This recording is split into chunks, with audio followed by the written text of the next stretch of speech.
Breaking news చూస్తున్నా మూసీ పరివాహక ప్రాంతంలో అక్రమ నిర్మాణాల తొలగింపు కొనసాగుతుంది. చాదర్ఘాట్ శంకర్ నగర్ కాలనీలోని 140 ఇళ్లను స్థానికులు ఖాళీ చేశారు. వారికి చెంచల్గూడలో డబుల్ బెడ్రూమ్ ఇళ్లను కేటాయించారు. 140 ఇళ్లలో ఇప్పటికే 40 ఇళ్లు కూల్చివేశారు. నిన్న హాలిడే కావడంతో కూల్చివేతలు ఆగిపోయాయి.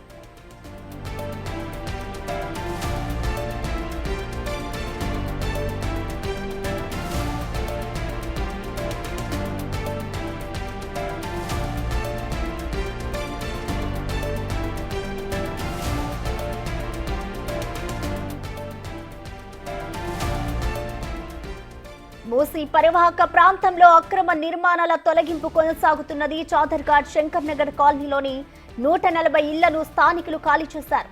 వారికి చెంచల్గూడలో డబుల్ బెడ్రూమ్ ఇళ్లను కేటాయించింది ప్రభుత్వం. 140 ఇళ్లలో ఇప్పటికే 40 ఇళ్లు కూల్చివేశారు. నిన్న హాలిడే కావడంతో కూల్చివేతలు ఆగిపోయాయి.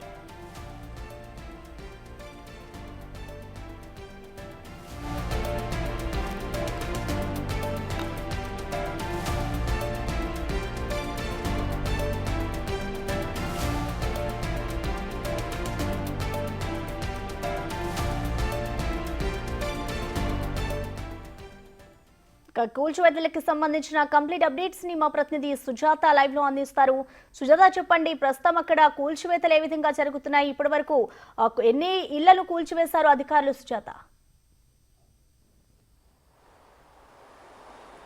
ప్రసన్న మూసీ పరివాహక ప్రాంతమైనటువంటి చాదర్ఘట్ శంకర్ నగర్ కాలనీలో 140 ఇళ్లు రివర్ బెడ్ ఇళ్లుగా అధికారులు గుర్తించారు. అయితే ఈ 140 కుటుంబాలకైతే మాత్రము అటు డబుల్ బెడ్రూమ్ ఇళ్లను ప్రభుత్వం ఇప్పటికే కల్పించడంతో అందరూ కూడా డబుల్ బెడ్రూమ్కి వెళ్ళినటువంటి పరిస్థితి ఉంది. ప్రస్తుతము గత 2 రోజుల క్రితం ఇక్కడ మూసీ పరివాహక ప్రాంతం శంకర్ నగర్ కాలనీలో ఉన్నటువంటి 140 ఇళ్లలో దాదాపు 40 ఇళ్లను అయితే మాత్రము అధికారులు కూల్చివేశారు. దాంతోపాటు మిగతా 2 రోజులు అటు ఇక్కడ నివసిస్తున్నటువంటి వాళ్ళందరూ కూడా ఇక్కడ ఖాళీ చేసి డబుల్ బెడ్రూమ్ ఇళ్లకు తరలిపోవడంతో పాటు వాళ్ళకి సంబంధించినటువంటి వస్తువులు ఏవైతే ఉంటాయో వాటన్నిటిని తీసుకెళ్లడంతో పాటు ఇంటి నిర్మాణాలకి సంబంధించినటువంటి ఇనుప వస్తువులు ఏవైతే ఉంటాయో వాటన్నిటిని కూడా వాళ్ళు తీసుకువెళ్ళి ఖాళీ చేసినటువంటి పరిస్థితి ఉంది. ఇప్పుడు 140 కుటుంబాలు కూడా ఇక్కడ ఎవరూ లేరు. డబుల్ బెడ్రూమ్ ఏదైతే అటు చెంచల్గూడ వద్ద కేటాయించారో ఆ ఇళ్లలోకి వెళ్ళిపోయారు. ప్రస్తుతం మనం చూస్తున్నాం కదా, ఇదంతా కూడా మూసీ పరివాహక ప్రాంతంలో ఉన్నటువంటి రివర్ బెడ్ లో ఉన్నటువంటి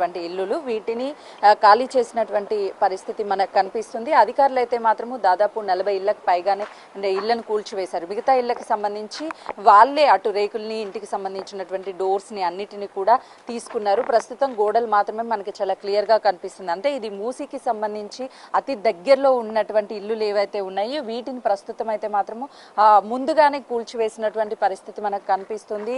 ఎందుకంటే వాటర్ ఫ్లోటింగ్ ఎక్కువయ్యేటువంటి సమయంలో ఇల్లు లోపలికి వచ్చే అవకాశం ఉంటుంది, ఇళ్లలోకి నీళ్లు వస్తాయని చెప్పేసి వీటన్నిటిని కూల్చేస్తున్నారు. ఎందుకంటే ఇప్పటికే మూసీకి సంబంధించినటువంటి సుందరీకరణ చేయాలి అని ప్రభుత్వం నిర్ణయించుకున్నటువంటి ఈ సమయంలో త్వరితగతిన మూసీ రివర్కి సంబంధించినటువంటి సుందరీకరణ చేసి అందరికీ కూడా అటు పనులు కల్పించి ఉపాధి అవకాశాలు కల్పించాలనే ఉద్దేశంతో త్వరితగతిన ఈ నిర్మాణాలను కూడా కూల్చివేస్తున్నటువంటి పరిస్థితి ఉంది. మరోవైపు వర్షాకాలం రాకముందే ఇవన్నీ కూల్చివేస్తే వర్షాకాలం వచ్చేసరికి ఇక్కడికి నీరు చేరే అవకాశం ఉండదు. సుందరీకరణ పనులు కూడా 1 ఇయర్ లోపునే కంప్లీట్ చేయాలని చెప్పేసి అధికారులు నిర్ణయించుకున్నటువంటి ఈ సమయంలోనే ఇటు వీటన్నిటిని కూడా ఎక్కడికక్కడ ఖాళీ చేయించడం, వాళ్ళని డబుల్ బెడ్రూమ్ ఇళ్లకు పంపిస్తున్నటువంటి పరిస్థితి ఉందనే చెప్పుకోవాలి. ఎందుకంటే మనం చూస్తున్నాము ఇక్కడంతా కూడా దుర్వాసన, ఎంత ఈ వాటర్ ఫ్లోట్ మురికి నీళ్లు పోతున్నటువంటి సమయం కావచ్చు, అదేవిధంగానే పక్కనే ఉన్నటువంటి చెత్తా చెదారం ఏదైతే ఉందో ఆ చెత్తతో చిన్న పిల్లలతో ఈ చిన్న చిన్న గదుల్లో ఉండడం చాలా ఇబ్బందికరము.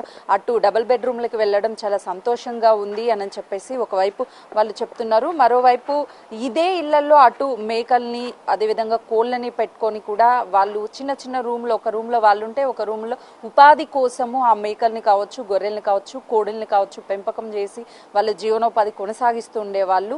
అయితే ఇలాంటి వాటి నుంచి కూడా పూర్తిగా ఈ దుర్వాసనని స్వస్తి చెప్తూ అధికారులు డబుల్ బెడ్రూమ్కి పంపించడం పట్ల వాళ్ళు ఆనందాన్ని వ్యక్తం చేస్తున్నటువంటి పరిస్థితి ఉందనే చెప్పుకోవాలి. ప్రశ్న మొత్తానికైతే మాత్రం ఒక రోజు పాటు కూల్చివేతలు అంటే అటు ఒక్కొక్క ఇంటిని కూల్చడానికి 5 నుంచి 8 మంది పనిచేసినటువంటి పరిస్థితి ఉంది. అయితే నిన్న సెలవు దినం కావడంతో పనులైతే మాత్రం కూల్చివేత పనులు చేయలేదు. కానీ ఈ రోజు రేపట్లో మళ్ళీ తిరిగి ఈ కూల్చివేతలు అనేది చేసే అవకాశం ఉంటుంది అని చెప్పుకోవచ్చు. మొత్తానికైతే మాత్రం మూసీ రివర్కి సంబంధించినటువంటి ఏ ప్రాంతాలు ఉన్నాయో ఆ ప్రాంతాలన్నింటిలో కూడా ఇల్లులను అయితే మాత్రం ఖాళీ చేసి వాళ్ళకి డబుల్ బెడ్రూమ్ అని కల్పించినటువంటి పరిస్థితి ఉంది. అయితే ఇంకా కూడా కొంతమంది ఇంటి నిర్మాణాలకు సంబంధించినటువంటి పైకప్పులు కావచ్చు, అదేవిధంగా ఇనుప సామాన్లు ఏవైతే ఉన్నాయో వాటన్నిటిని కూడా వాళ్ళంతటి వాళ్ళే తీసుకుంటున్నటువంటి పరిస్థితి అయితే ఇక్కడ ఉందనే చెప్పుకోవాలి. ప్రస్తుతం మనం కొంచెం ముందుకు వెళ్ళి చూస్తే ఇల్లు గోడ నిర్మాణాలు అనేది మొత్తం కూడా కూలిపోయాయి.